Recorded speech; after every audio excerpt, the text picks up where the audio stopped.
How good will the San Francisco 49ers be this upcoming NFL season in 2022? Now, this is a team that pretty much is in that boom or bust conversation.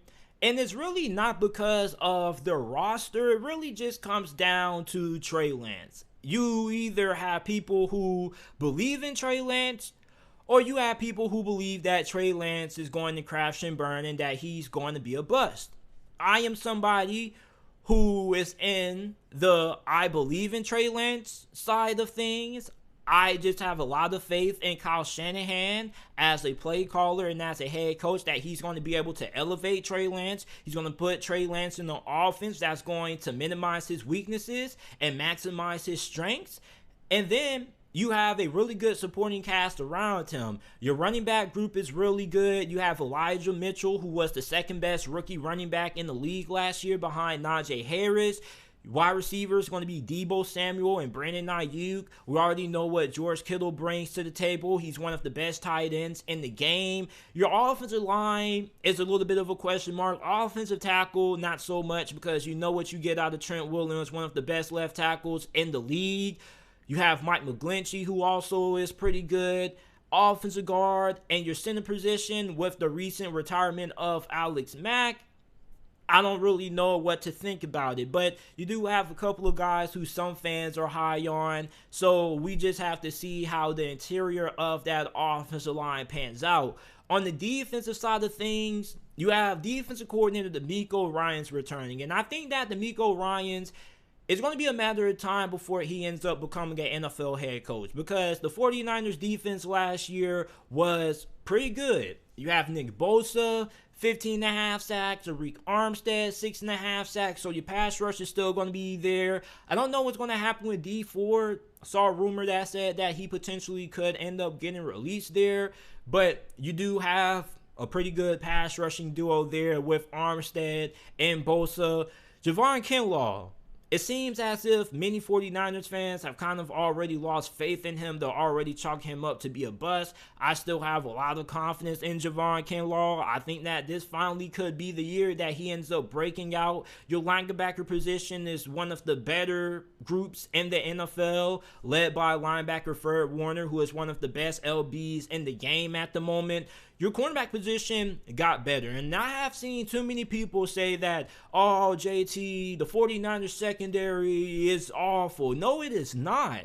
Jason Verrett, if he can stay healthy, if you can keep Jason Verrett on the field for at least 12 games and keep him healthy enough that he can play for the whole entire playoff run if the 49ers get in, he's really good. This is a Pro Bowl caliber corner. Literally the only thing that holds Jason Verrett back from being in the Pro Bowl is the fact that he cannot stay healthy. If Jason Verrett can have one season that he stays healthy, he's a Pro Bowler. He's really good. Then you just signed Charvarius Ward in free agency from Kansas City. He was their best cornerback last season. So you just upgraded that corner. So you have Jason Verrett, you have Charvarius Ward, and then you have Emmanuel Mosley, who probably is going to end up being your slot corner. Then you have Jimmy Ward. So when you look at this division and you look at the AFC West, I think that the 49ers are probably going to split with the Rams. You're probably going to sweep Seattle, and you probably should be able to go 1-1 against Arizona, but I wouldn't be surprised if they end up sweeping the floor with Arizona also. But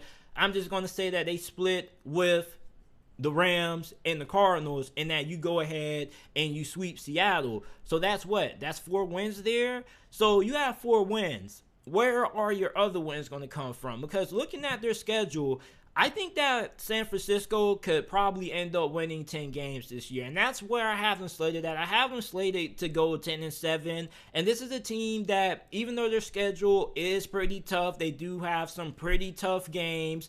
I think that this is a roster that is good enough to be able to not only make it to the playoffs, but to have a deep playoff run. Now, as I mentioned earlier, your biggest concern if you are a 49ers fan is going to be how the interior of that offensive line is going to hold up. Because one thing about Trey Lance is that when he's under pressure, he has kind of struggled. But as long as the interior of the offensive line is just average, I think that should be good enough because your offensive tackle situation is already taken care of. When it comes to Trey Lance, I've already said it several times, but I'm going to say it again for those of you guys who haven't known, but I think that Trey Lance is going to end up being a stud. I think that he's going to take the biggest leap this year out of all of the year 2 quarterbacks. I think him and Justin Fields per se, because Justin Fields is going to have to end up carrying the Chicago Bears on his back this year. And if Chicago looks as if they're trying to make it into the postseason, it's going to be 98% because of Justin Fields. However, I don't think that's going to happen, but I do think that Justin Fields should be really good this year, despite the fact that he doesn't have a good team around him. I do think he can end up carrying that roster.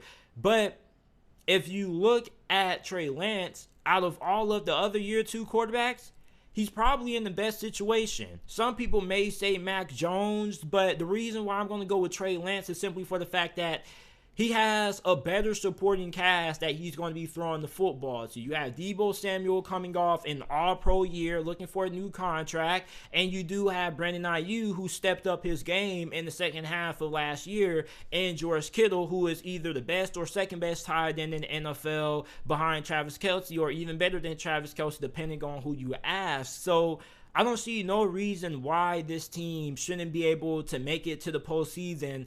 And if they make it to the postseason, I think that there is a good chance that they can make a deep playoff run because look at the current state of the NFC right now. The NFC is completely different compared to the AFC. The AFC, we don't really know who's going to be making it out of that thing, okay? I think it's going to be the Bills and the Bengals, but you do have the Chargers, you have the Broncos, you have the Ravens, you have the Steelers, who are still going to be a little bit of a factor there. I think some people are selling them short. We don't know what's going to happen with the Browns and Deshaun Watson. So there are a lot of talented teams in the AFC.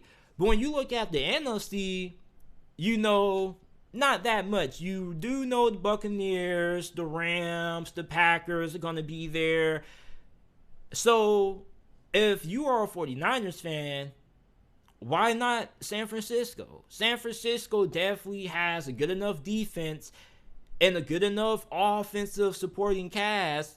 As long as Trey Lance is able to be smart with the football, he isn't reckless, I think that San Francisco can definitely make a deep run in the postseason this year, because if you were able to make it to 2 conference championships, being able to win one of them, and make it to the Super Bowl with Jimmy Garoppolo, I don't think there's no reason to think why Trey Lance can't do the same. And the reason why Kyle Shanahan drafted Trey Lance is because, listen, he understands in this day and age of the NFL, with the way that the quarterback landscape is starting to change, if you want to be able to compete and win a championship, you gotta have a superstar quarterback. That's why they traded up so much for Trey Lance. And I'm so tired of people nitpicking Trey Lance. You know, I saw somebody saying that he just doesn't have that it factor. That doesn't make no sense to me. How does he not have the it factor? If he didn't have that it factor, then the 49ers would have never traded up so much to get him.